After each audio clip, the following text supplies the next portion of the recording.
Class NCERT biology గురించి చెప్పుకున్నామండి bits అన్ని. ఇప్పుడు 9th క్లాస్లో ఉన్న లైన్ టు లైన్ బిట్స్ గురించి చెప్పుకుందాం.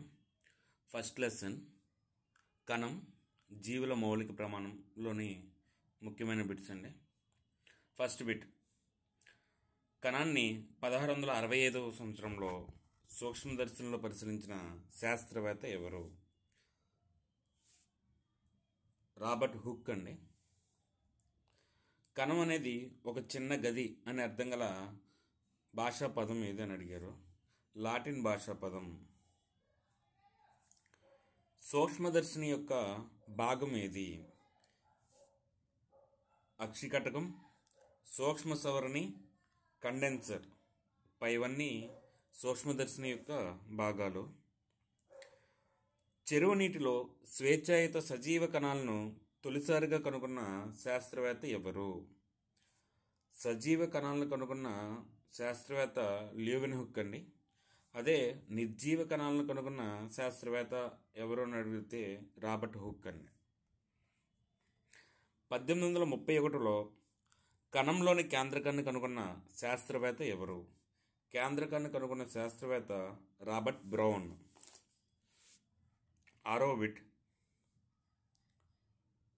1839లో కణం యొక్క ద్రవ పదార్థానికి జీవ పదార్థం అనే పదాన్ని రూపొందించింది ఎవరు? కణం యొక్క ద్రవ పదార్థానికి జీవ పదార్థం అని పేరు పెట్టిన శాస్త్రవేత్త ఎవరు అని అడిగారు. పర్కిన్జీ అండి. కణ సిద్ధాంతాన్ని ప్రతిపాదించిన శాస్త్రవేత్తలు ఎవరు? ష్లేడన్, ష్వాన్. కణ సిద్ధాంతాన్ని ప్రతిపాదించింది ష్లేడన్ అండ్ ష్వాన్. ఎలక్ట్రాన్ సూక్ష్మదర్శిని కనుగొన్న సంవత్సరం ఇది 1940. కణాలన్నీ పూర్వం ఉన్న కణాల నుంచి ఉద్భవిస్తాయని సూచించింది ఎవరు? రూడాల్ఫ్ విర్కో. విలక్షణమైన ఆకారాన్ని కలిగి ఉన్న కణం ఏది అని అడిగారు. నాడీ కణం అండి. విలక్షణమైన ఆకారాన్ని కలిగి ఉన్న కణం నాడీ కణం అండి. చెట్లా ఉంటుంది డెండ్రైట్స్ అనేవి. హైపోటోనిక్ అనగానేమి? హైపోటోనిక్ అనగా అల్పగాఢత గల ద్రవం అండి. హైపోటోనిక్ అనగా అల్పగాఢత గల ద్రవణం. అదే హైపర్టోనిక్ అంటే అధిక గాఢత గల ద్రావణం. సమగాఢత అంటే ఐసోటోనిక్ అండి. గుడ్డు పైపెంకులో ఉండే పదార్థం ఏది? Calcium carbonate. గుడ్డు పైపెంకులో ఉండేది కాల్షియం కార్బోనేట్. మొక్క కనకవచం అనేది ప్రధానంగా దేనితో నిర్మితమవుతుంది? సెల్యులోజ్ అండి. మొక్క కనకవచం ప్రధానంగా నిర్మితమయ్యేది సెల్యులోజ్. ఈ సెల్యులోజ్ అనేది జంతువుల్లో ఉండదు. కేంద్రకాన్ని ఆవరించి ఎన్ని పొరల కేంద్రక త్వచం ఉంటుంది? 2 పొరలండి. డిఎన్ఏని విస్తరించగా. డిఎన్ఏ అనగా డిఆక్సిరైబో కేంద్రకామ్లం. డిఎన్ఏ అనగా డిఆక్సిరైబో కేంద్రకామ్లం. క్రోమోజోమ్స్ వేడితో కూడిన నిర్మాణాలు. డిఎన్ఏ ప్రోటీన్స్ కలిపితేనే క్రోమోజోమ్. డిఎన్ఏ అనేది డిఎన్ఏ ప్లస్ ప్రోటీన్లతో కూడిన నిర్మాణాలే క్రోమోజోమ్స్ అండి. జన్యువులు అనగా ఈ భాగంలోని క్రియాత్మక విభాగాలు. జన్యువులు ఏ భాగంలోని క్రియాత్మక విభాగాలు అంటే ఆర్ఎన్ఏ కేంద్రకం అండి. ఈ క్రింది వాటిలో ఏ విధమైన పొరలు కలిగి ఉన్న జీవులు ఏవి? ఏ విధమైన పొరలు కలిగి ఉన్న జీవులు వైరస్లు. త్వచ జీవోత్పత్తిలో తోడ్పడే కణాంగం ఏది? నునుపు అంతర్జీవ ద్రవ్యజాలం అండి. త్వచ జీవోత్పత్తిలో తోడ్పడే కణాంగం నునుపు అంతర్జీవ ద్రవ్యజాలం. అంతర్జీవ ద్రవ్యజాల త్వచ నిర్మాణంలో దేన్ని పోలి ఉంటుంది అని అడిగాడు. ఈఆర్ అంటే ఎండోప్లాస్మిక్ రెటిక్యులం అండి. తెలుగులో అంతర్జీవ ద్రవ్యజాలం అండి. అంతర్జీవ ద్రవ్యజాల త్వచ నిర్మాణంలో దేన్ని పోలి ఉంటుందంటే ప్లాస్మా త్వచాన్ని పోలి ఉంటుంది. 21వ బిట్, సకశేరుకాల కాలేయ కణాల్లో విష పదార్థాలను, మందులను నిర్వీర్యం చేసేది ఏది? నునుపు అంతర్జీవ ద్రవ్యజాలం. బ్లాక్ రియాక్షన్ పద్ధతిని కనుగొన్నది ఎవరు? బ్లాక్ రియాక్షన్ పద్ధతిని కనుగొన్నది కెమిలో గాల్జీ. బ్లాక్ రియాక్షన్ పద్ధతి అనేది ఏ వ్యవస్థకు సంబంధించినది? బ్లాక్ రియాక్షన్ పద్ధతి నాడీ వ్యవస్థకు సంబంధించినదండి. ఇవి జీర్ణ ఎంజైమ్స్తో నిండిన త్వచంతో ఆవరించబడిన కోశాలు. జీర్ణ ఎంజైమ్స్తో నిండిన త్వచంతో ఆవరించబడిన కోశాలే లైసోజోమ్స్. ఇవి ఒక రకంగా కణ వ్యర్థాలను విసర్జించే ఒక వ్యవస్థ. లైసోజోమ్స్ అనేవి కణ వ్యర్థాలను విసర్జించే ఒక వ్యవస్థ అండి. ఇది మొత్తం జీర్ణ ఎంజైమ్స్తో నిండి ఉంటుందండి త్వచం అంతా. కణం యొక్క స్వయం విచ్చిత్తి సంచులుగా పిలువబడేది ఇది లైసోజోమ్స్ అండి. కణం యొక్క స్వయం విచ్చిత్తి సంచులుగా పిలువబడేవి లైసోజోమ్స్ అండి. కణశక్తియాగారాలని పిలువబడేది మైటోకాండ్రియా. కణశక్తియాగారాలు మైటోకాండ్రియా. కణం యొక్క శక్తి నగదు ఎనర్జీ కరెన్సీగా పిలువబడేది ఏటీపీ. 29వ బిట్. వృక్ష కణాల్లో మాత్రమే ఉండేవి ఏవి? వృక్ష కణాల్లో మాత్రమే ఉండేవి ప్లాస్టిడ్స్ అండి. వృక్షకణం జీవితకాలంలో ముఖ్యమైన అనేక పదార్థాలు దీనిలో నిల్వ చేయబడతాయి. వృక్షకణం జీవితకాలంలో ముఖ్యమైన అనేక పదార్థాలు అనేవి రిక్తికల్లో నిల్వ చేయబడతాయి. కొన్ని వృక్షకణాల రిక్తిక మొత్తం కణపరిమాణంలో ఎంత శాతం ఆక్రమిస్తుందో అంటే 60 నుంచి 90%. సమవిభజన, క్షయకరణ విభజన తర్వాత ఏర్పడే పిల్ల కణాల సంఖ్య వరుసగా అని అడిగాడు. సమవిభజనలో 2, క్షయకరణ విభజన తర్వాత 4. క్రింది వాక్యాల్లో సరి అయినది ఏది? ప్రతి బహుకణజీవి ఏకకణం నుంచి ఏర్పడుతుంది. Right answer. అన్ని కణాలు పూర్వం ఉన్న కణాల నుంచి ఏర్పడవు అన్నారు. Wrong answer. మన చుట్టూ ఉండే అన్ని జీవులు కణాలతో నిర్మితమై ఉంటాయి. Right answer. భూతత్వం ఆవిష్కరణ సూక్ష్మజీవ ప్రపంచ ఆవిష్కరణకు దారితీసింది. Right answer. 34వ బిట్.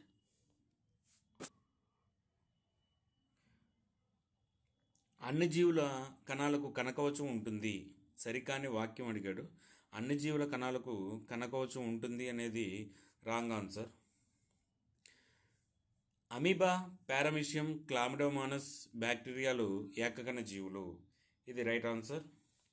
కొన్ని శిలీంధ్రాలు, వృక్షాలు, జంతువులు బహుకణ జీవులు. ఇది రైట్ ఆన్సర్. మానవ శరీరంలో కణాలన్నీ ఒకే ఆకారాన్ని కలిగి ఉంటాయి అనేది రాంగ్ ఆన్సర్. ఏడి అనేది రాంగ్ ఆన్సర్. క్రింది వాక్యాల్లో సరైన దాన్ని ఎంపిక చేయండి. కొన్ని కణాలు ఆకారంలో మార్పు చెందుతూ ఉంటాయి. Right answer. ఒక ప్రత్యేక రకానికి చెందిన కణాలు విచిత్రంగా ఉంటాయి. Right answer. 36వ బిట్. మానవ శరీరంలో కణాల మధ్య శ్రమ విభజన అనేది ఉంటుంది. Right answer. మానవ శరీరంలో అన్ని కణాలు ఒకే విధిని నిర్వహిస్తాయనేది రాంగ్ ఆన్సర్. 37వ బిట్. సరికాని వాక్యాలు ఏవి? నీరు కూడా వ్యాపన నియమాన్ని పాటిస్తుంది. Right answer. కణంలోకి కార్బన్ డైఆక్సైడ్, ఆక్సిజన్ల వినిమయం వ్యాపనం ద్వారా జరుగుతుంది. Right answer. ద్రవాభిసరణం నిర్జీవ కణాల్లో మాత్రమే జరుగుతుంది. Wrong answer. మొక్కలు మరియు జంతువుల్లో కణకవచం అనేది విచక్షణ స్థిరంగా పనిచేస్తుంది అనేది రాంగ్ ఆన్సర్. ఎందుకంటే జంతువుల్లో కణకవచం ఉండదు కదా. జతపరచండి. 38వ బిట్.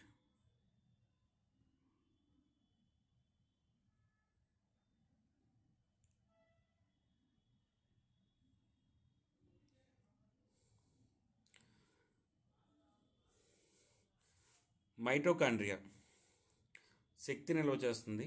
మైటోకాండ్రియా అనేది శక్తిని నిల్వ చేస్తుంది. హరితరేణువు.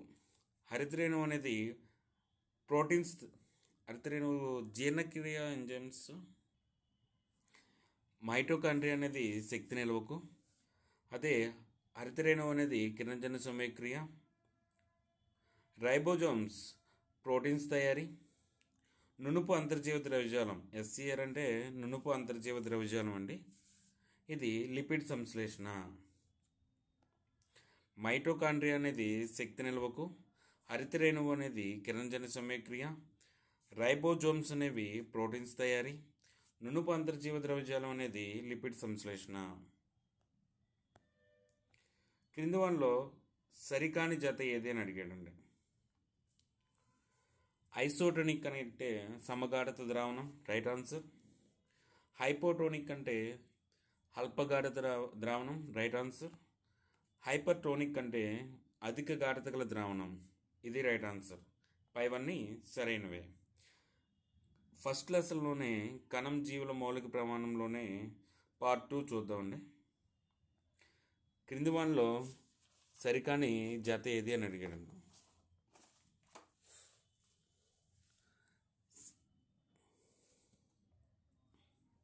సజీవ కణాన్ని లెవెన్హుక్ 1674 సంవత్సరంలో కనుగొన్నాడు, రైట్ ఆన్సర్ అండి. జీవ పదార్థాన్ని పర్కింజే 1839లో కనుగొన్నారు, రైట్ ఆన్సర్ అండి. కణ సిద్ధాంతాన్ని విర్కో 1855లో కనుగొన్నారు. కణ సిద్ధాంతాన్ని కనుక్కుంది స్లేడెన్ ష్వాన్ అండి, ఇది రాంగ్ ఆన్సర్. కేంద్రకాన్ని రాబర్ట్ బ్రౌన్ కనుగొన్నాడు, కానీ ఇది రాంగ్ ఆన్సర్ అండి. 1831లో కనుగొన్నారు, ఇక్కడ 1813 అని ఇచ్చారు. 3, 4 అనేది రాంగ్ ఆన్సర్. కేంద్రకాన్ని కనుగొంది రాబర్ట్ బ్రౌనే, కణ సిద్ధాంతాన్ని కనుగొంది మాత్రం స్లేడెన్ ష్వాన్. కేంద్రకాన్ని కనుగొంది రాబర్ట్ బ్రౌనే, కానీ ఈ రాంగ్ ఇచ్చారు, కాబట్టి 2 రాంగ్ అని. 3, 4 అనేవి రాంగ్. రెండో బిట్. క్రింది వాటిలో ప్లాస్మా పొరకు సంబంధించనిది ఏది అని అడిగారు. ప్లాస్మా పొర కణద్రవ్యాన్ని బాహ్య వాతావరణం నుంచి వేరు చేస్తుంది అనేది రైట్ ఆన్సర్ అండి. కణం లోపలికి వెలుపలికి పదార్థాల ప్రవేశం నిష్క్రమణ కావిస్తుంది అనేది రైట్ ఆన్సర్ అండి. కొన్ని పదార్థాల కదలికలను నిరోధిస్తుంది అనేది కూడా రైట్ ఆన్సర్ అండి. దీనికి మరొక పేరు అర్ధపారగమ్యతోచం, అవిక్షణ స్తరం అనేది రాంగ్ ఆన్సర్ అండి. విచక్షణ స్తరం అనేది రైట్ ఆన్సర్ అండి. మంచినీటిలో నివసించే ఏకకణ జీవులు నీటిని పొందే పద్ధతి ఏదని అడిగారండి. ద్రవాభిసరణం. మంచినీటిలో నివసించే ఏకకణ జీవులు నీటిని పొందే పద్ధతి ద్రవాభిసరణం.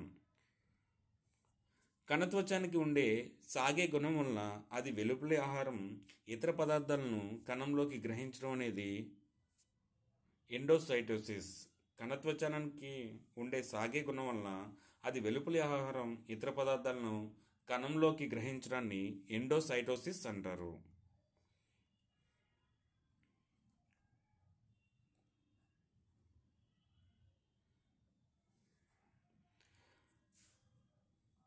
కణం ద్రవాభిసరణ ద్వారా నీటిని కోల్పోయినప్పుడు కణకవచానికి దూరంగా కణంలోని పదార్థాలు సంకోచం చెందడం అనేది కణద్రవ్య సంకోచం.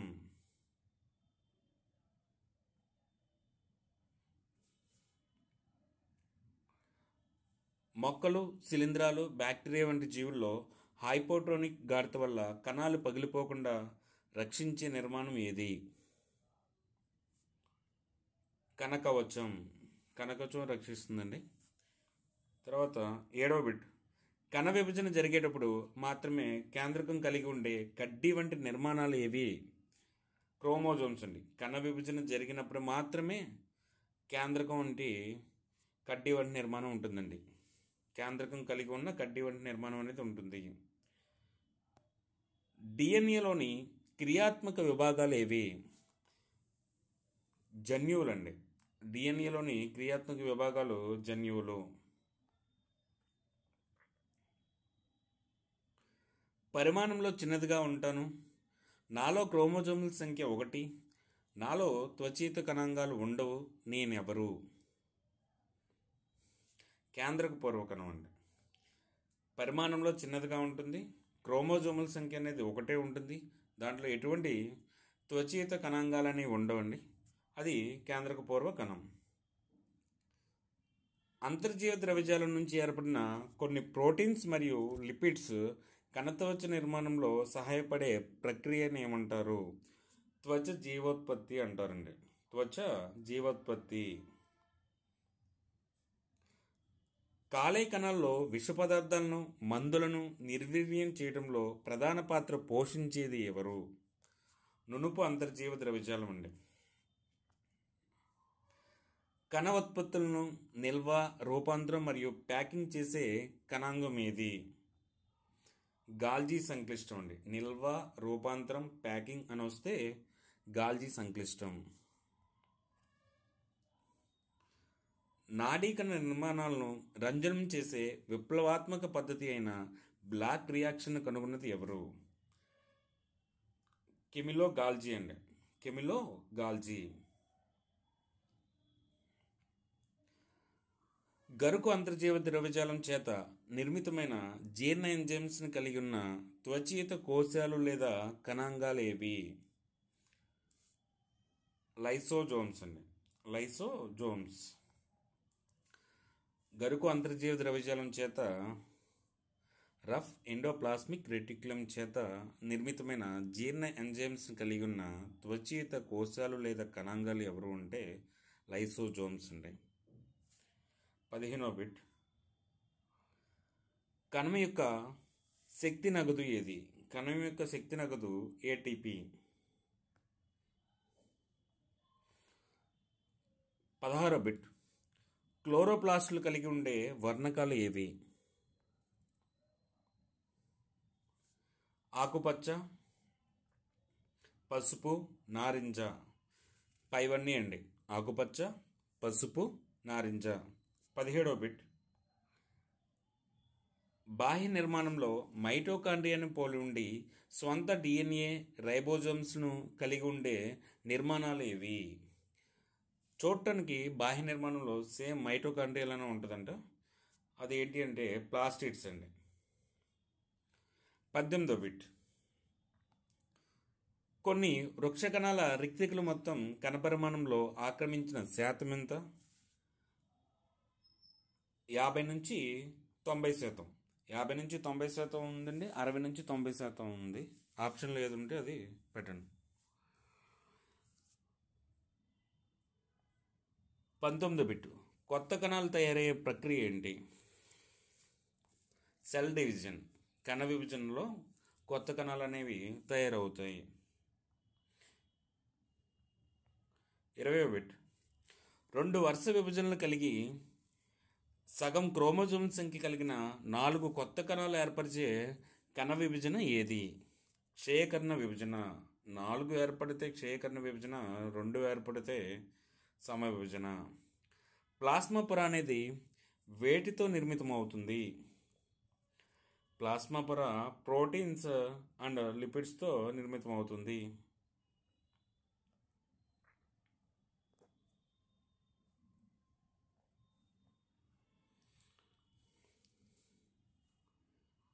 తర్వాత 22వ బిట్.